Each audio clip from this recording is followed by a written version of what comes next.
Swimming करने का दिखाते हैं फोटो सेशन। कभी अभी कंस्ट्रक्शन हो रहा है मंदिरों का, वहाँ पर जाके वहाँ फोटो निकाल लेते हैं। कभी केरला में निकाल लेते हैं, कभी बम्बई में निकाल लेते हैं। हर जगह जाकर नए नए ये अपने वस्त्र पहन के हर जगह से फोटो रोज आप तो देखते रहे होंगे, आप भी तंग आए होंगे भाई कितने बार इतनी सूरत देखना। फिर भी वो सूरत बताने का वो नहीं छोड़ते और आप लोग उसकी पिक्चर पकड़ना भी नहीं छोड़ते। सभी को मेरा नमस्कार। और ये पहली बार आपसे इस साल में, नए साल में ये भेंट हो रही है, इसीलिए नए साल की मुबारकबाद भी मैं आपको देता हूँ। दोस्तों, हम एक बहुत बड़ा भारत जोड़ो न्याय यात्रा 14 तारीख को शुरू करने वाले हैं और राहुल गांधी जी के नेतृत्व में ये भारत जोड़ो न्याय यात्रा मणिपुर, इम्फाल से शुरू होगी और नागालैंड, आसाम, अरुणाचल प्रदेश होते हुए ये देश के 15 राज्यों से जुड़ जाएगी। ऐसा गुजरते मुंबई तक हम पहुंच जाएंगे। 110 जिलों से होते हुए ये यात्रा 100 लोकसभा सीटें और 337 विधानसभा सीटें कवर करेगी। करीब 6,700 किलोमीटर दूरी तय करके ये यात्रा मुंबई में समाप्त होगी।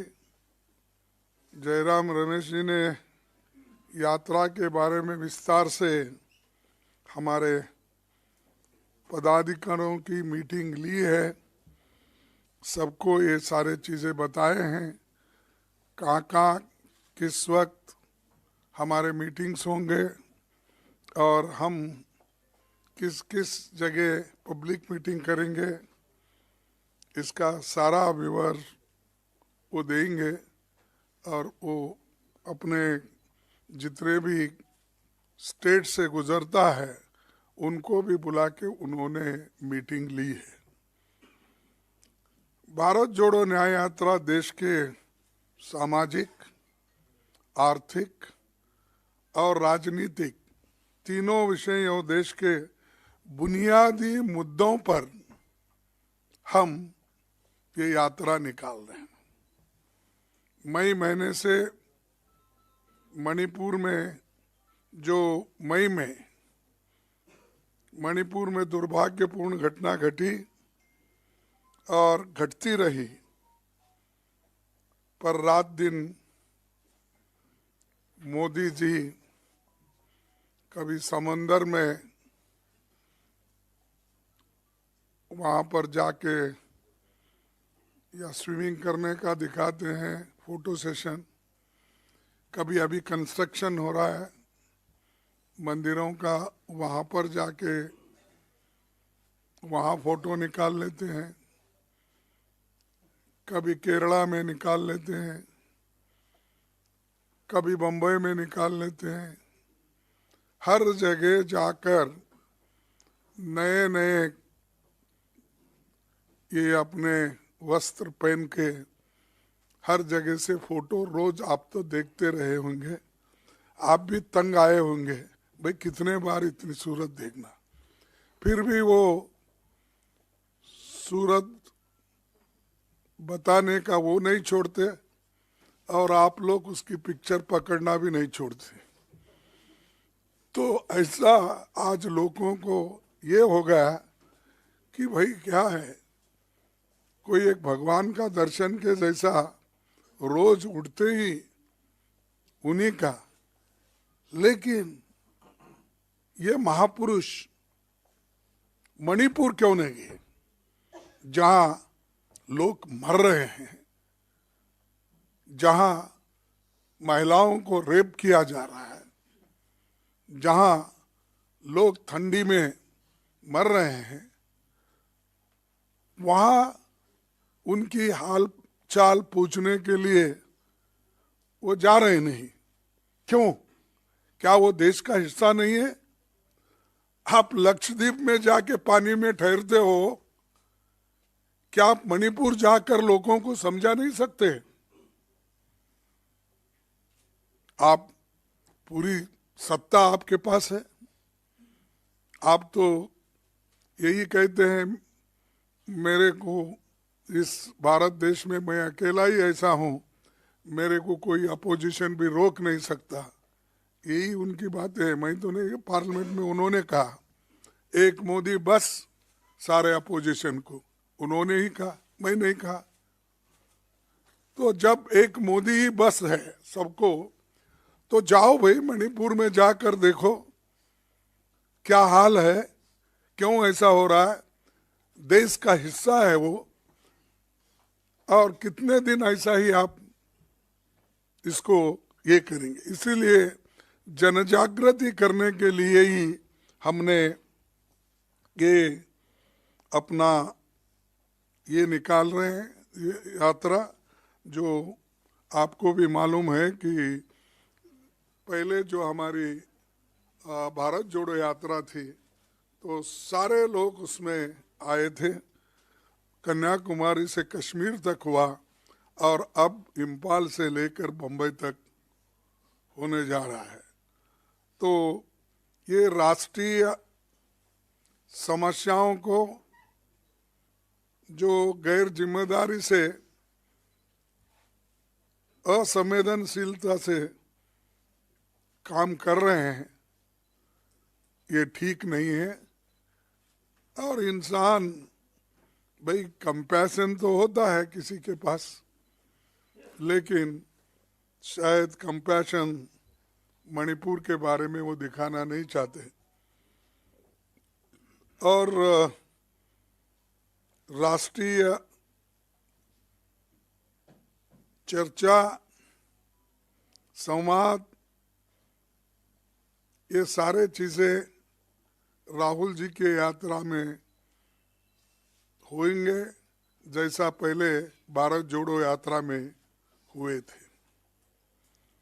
ये एक बहुत बड़ा कदम राहुल जी ने उठाया है, पूरी पार्टी उनके साथ इस लड़ाई में खड़ी है। दूसरी चीज, ये हम क्यों जा रहे हैं, लोगों को बताने के लिए कि कोई रास्ता नहीं। हमने पार्लियामेंट में अपनी बात रखने की कोशिश की, पार्लियामेंट में इन मुद्दों को उठाने की कोशिश की, लेकिन वहां पर सरकार ने हमको मौका नहीं दिया। और मजे की बात यह है भाई, कोई आदमी साइलेंट बैठ रहा है उसको भी सस्पेंड, जो उठ के खड़ा है उसको भी सस्पेंड, जो कुर्सी पे बैठा है उसको भी सस्पेंड। यानी 146 लोगों को निलंबित किया गया। इस देश के इतिहास में ये पहली बार है कि इतने लोगों को सस्पेंड करना और इतने लोगों की बात नहीं सुनना, और 26 पार्टियां, 28 पार्टियां मिलके जो बात हम रखना चाहते थे उसको कोई मौका नहीं मिला। और इसके लिए तो प्रधानमंत्री भी उधर आए नहीं हमारे पास, कम से कम पार्लियामेंट में झांक के तो देखे उन्होंने, लेकिन मेरे राज्यसभा में झांके भी नहीं। हालांकि दोनों जोड़ के ही है, तो क्या नफरत है मालूम नहीं हमसे, लेकिन उन्होंने इसके बारे में सरकार को ही अपनी गहरी चिंता व्यक्त भी नहीं की, और जाने वाले जाने दो, सस्पेंड करो, उन्होंने कर दिया और सेशन खत्म हो गया।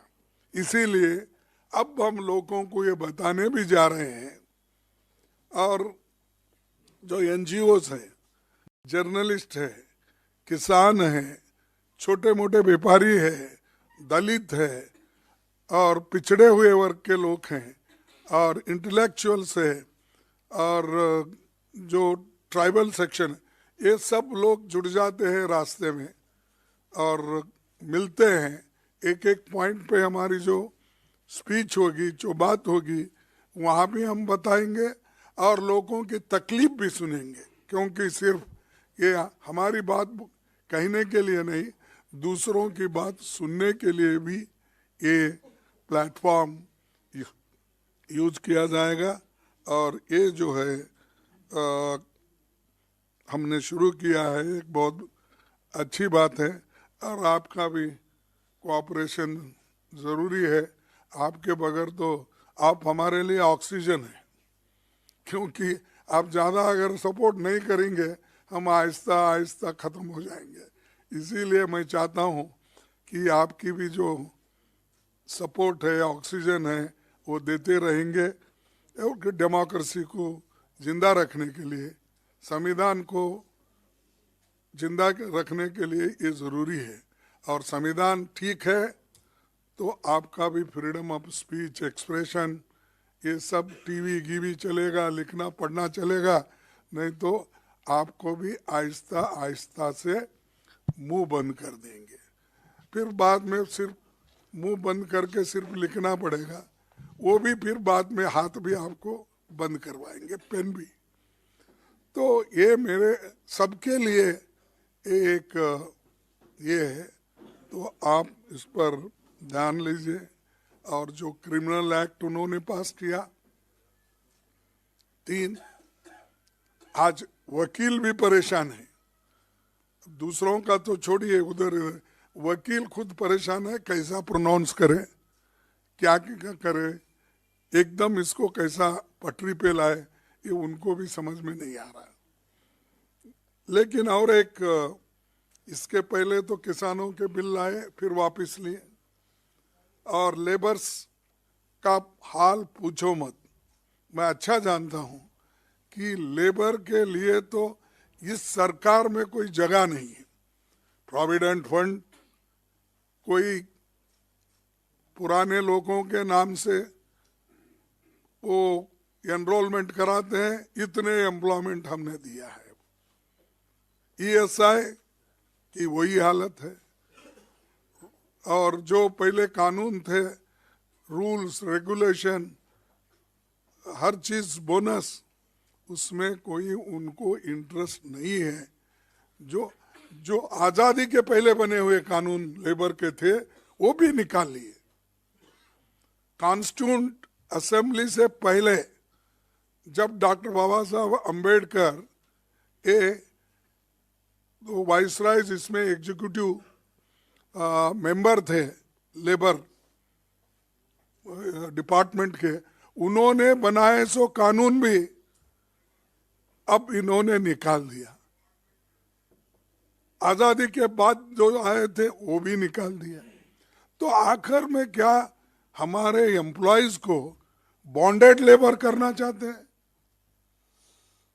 और इन लेबर, चाहे वो कोई भी हो, आप हो, कोई भी हो, इतना डरा के रखने के लिए और मालिक के कंट्रोल में रखने के लिए अगर ये चीज होती है, ये इससे बुरा और कुछ नहीं है। तो दोस्तों, ऐसे जो चीजें हैं, लेबर लॉज, किसान का मुद्दा, अब ट्रिब्यूनल लॉज, ये सारी चीजें ला रहे हैं कि ये एक डिक्टेटर की निशानी है। मैं यही भाषा में बोल सकता हूँ। थोड़ा सोफिस्टिकेटेड हमारे जयराम बोलते हैं। तो क्योंकि मेरे उनको जरा डिफरेंस है, मैं सीधा सीधा बोलता हूँ, उन्होंने जरा मेट्रो में फिरने की आदत है, मेरे को एक्सप्रेस में ये पैसेंजर में जाने की आदत है। और ये जो चीज़ें हमने आज आपके सामने रख रहे हैं और यात्रा के माध्यम से, अभी मैं कहा, सामाजिक, आर्थिक और राजनीतिक जनता के मूल सवालों जैसे महंगाई, बेरोजगारी, किसानों के मुद्दे, मजदूरों की बुरी हालत, अमीर गरीब की बढ़ती खाई और जातिगत जनगणना आदि पर जनजागरण करने का भी ये मौका है और हम सबसे ये बात करेंगे। और दूसरी, यात्रा के दौरान राहुल जी समाज के विभिन्न वर्गों से, विभिन्न क्षेत्रों के लोगों को, संगठनों से वो बात करेंगे, उनकी बात समझेंगे और उसका सॉल्यूशन क्या होगा नेक्स्ट, इसके लिए हमको बहुत बड़ा फायदा होगा। और कांग्रेस केडर इसे सफल बनाने के लिए पूरा जोर लगाएगा।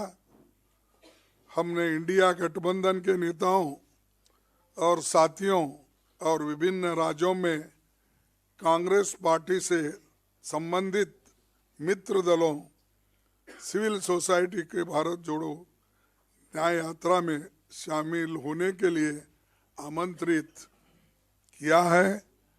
मोस्टली वो भी ज्वाइन हो जाएंगे और जिस जिस जगह वो उनकी भेंट होगी वहाँ पर भी बातचीत करेंगे। ये फिर अब मैं आप सबको आमंत्रित करता हूँ कि इसमें सभी लोग जुड़ जाए। और एक बात है कि पहले तो हमने कन्याकुमारी से कश्मीर तक सारे यूटी और स्टेट से हमने बहुत तैयारी के साथ करी थी और उसमें बड़ा यश मिला। वैसा ही हम चाहते हैं कि इस अपने यात्रा में भी हमको वही सफलता मिलेगी। और एक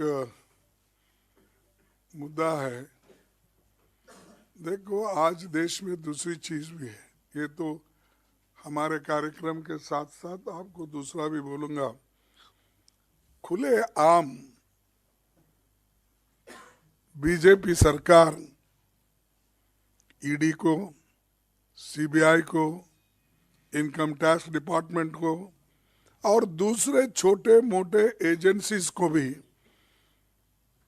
विपक्षी नेताओं के ऊपर और उनके रिलेटिव्स के ऊपर, छोटे मोटे लोग जो पार्टी के होते हैं उनके रिलेटिव्स के ऊपर वो आज हमला कर रहे हैं, डरा रहे हैं और डरा के अपनी बात मनवा रहे हैं।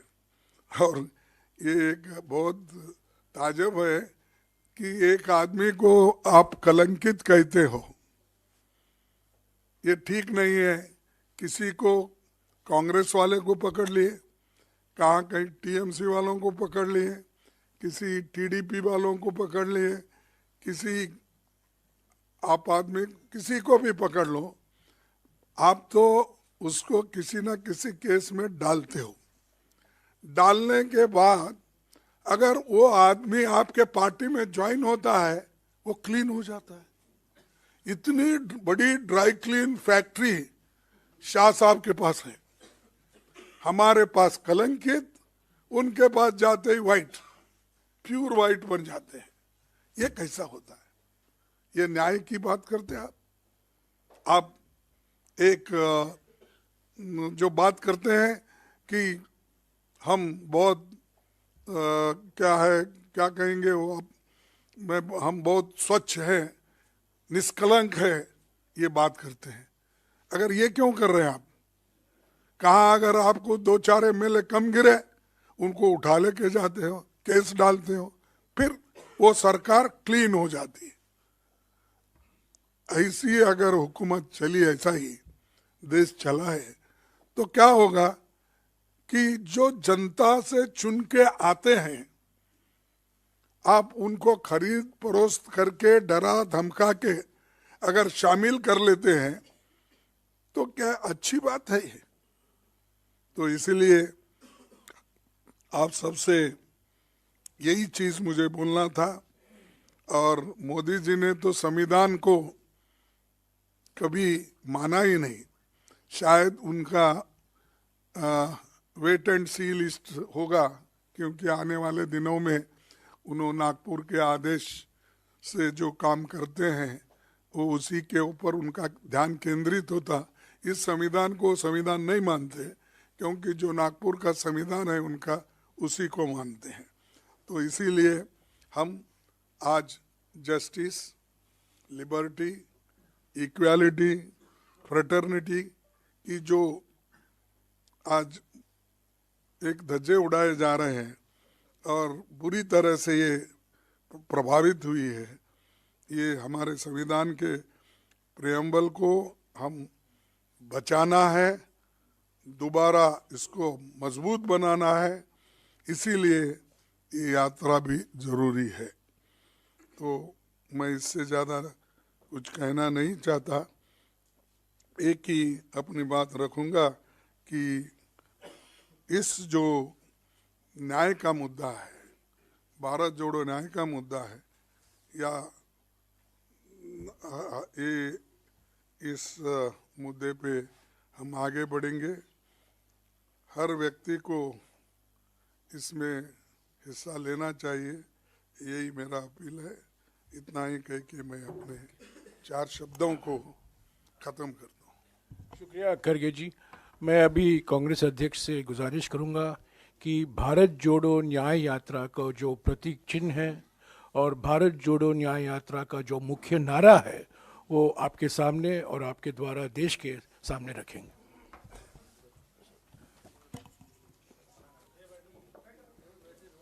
Sir please stand up sir.